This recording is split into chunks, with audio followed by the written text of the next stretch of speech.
Can I just start off by saying I love this show? If you see an unaligned EPS conduit, don't call me. Mine are aligned as hell.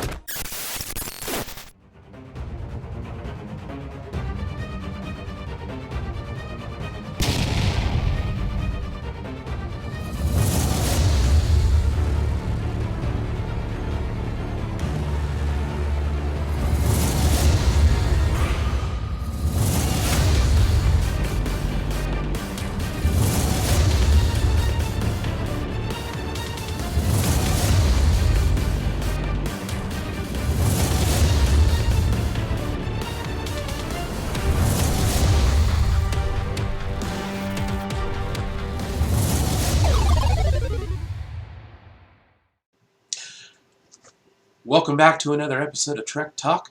It's Brian Hill, the jack of all trades, the master of none. Guess what we're going to talk about today? We're going to talk about Star Trek Lower Decks. And guess what?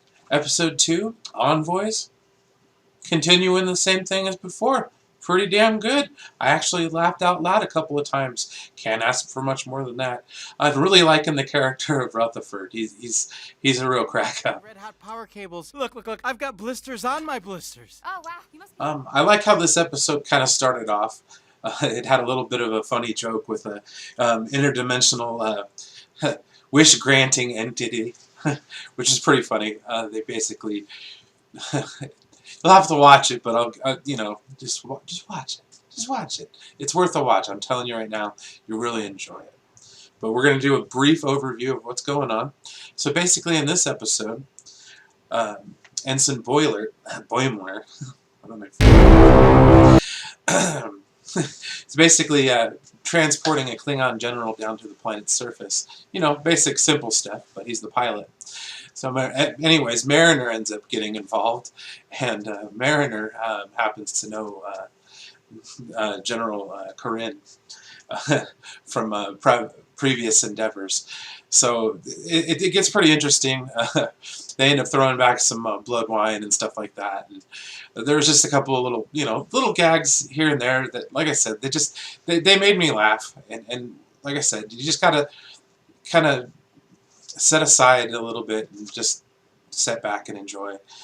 It's really a really good episode so far. You're getting broth from the controls. I gotta prep for takeoff. Oh, I know. I'm coming with. Ooh, this is the new shuttle with the blast shield. Yeah. Another part of the story that I liked was the Rutherford plot, where basically he goes around trying to free up time to where he can observe a pulsar with one of his friends. But he really loves doing maintenance and engineering.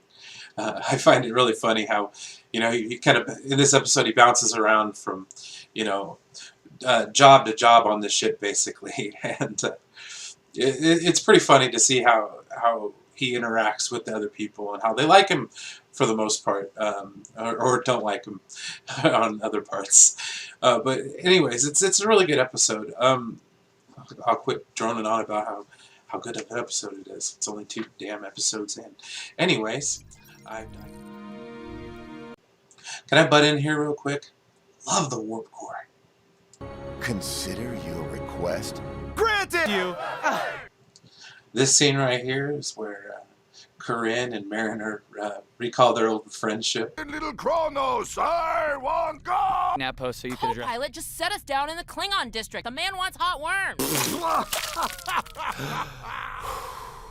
Will you two please be quiet so we don't get shot out of the sky?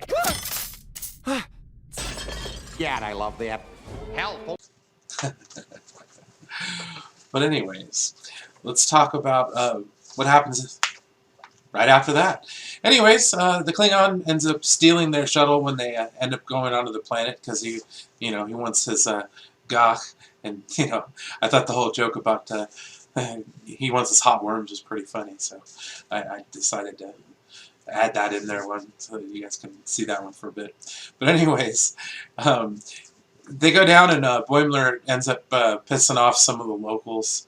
The hilarity ensues. It's kind of like if you were to watch, it reminded me of the episodes of Enterprise where Trip Tucker, it was his first assignment you know, off-world entirely, so he had no idea how to act, and DePaul's just walking around kind of, you know, like, that's how they breathe and stuff like that. So it was kind of reminiscent of that a little bit.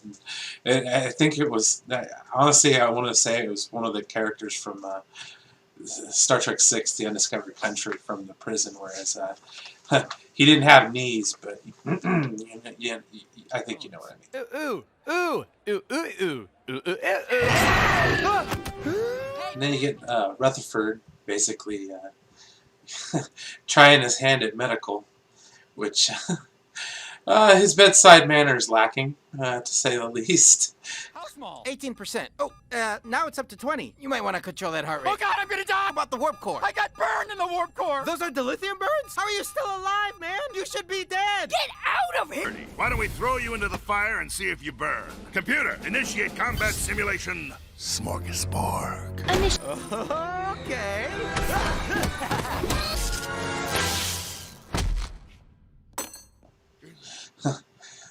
Yeah, I like how he tries out security, and then, you know, his little implant thing makes him, you know, go completely ham on those Borg. It was pretty cool. I thoroughly enjoyed that part as well. It gets to a point where Boimler gets a little, you know, downhearted because, you know, Mariner kind of keeps upstaging him as far as, like, knowing more about, you know, being out and, you know, out on duty, you know, in the real world, as it were. And, you know, he's just a little bummed as far as that goes. She tries to cheer him up a little bit, but he basically says, you know, I've had it. I'm done. I don't even know until they stumble across my distress call, but it'll be way too late, and then they'll have to spend a bunch of time deciphering how things went wrong based on my final shaky video logs.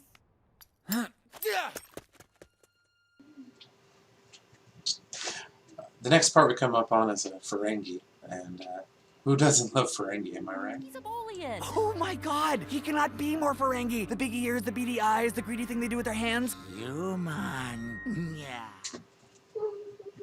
Well, the episode pretty much ends out where our Klingon general ends up getting passed out inside the shuttlecraft, and long story short, they basically end up taking him and delivering him and finishing the mission up. And like I said before, as far as this show goes, I love it. I can't say enough about it. I think it's really, really funny, and I think it's worth a shot, and I think it's something that everyone should at least give it a little bit of a try. Hopefully this video doesn't get taken down. I wasn't quite sure about using the little TV screen, but I kind of learned how to use green screen or how to chroma key out certain things. So a little bit of an experiment. The channel gets a little bit better every day. Make sure to like, share, subscribe, comment, all that other good stuff. Catch me on shoot, anything. I've been doing a lot more streaming with Mad Max every now and again. I hope to be doing some streaming with my friends over at Poindexter Lounge, Zebrafet. It should be good times. I want to be, we should be talking some on DC Fandom next weekend, I believe. So as always, have a good one. I need ale. Are you kidding me? No! Stop that!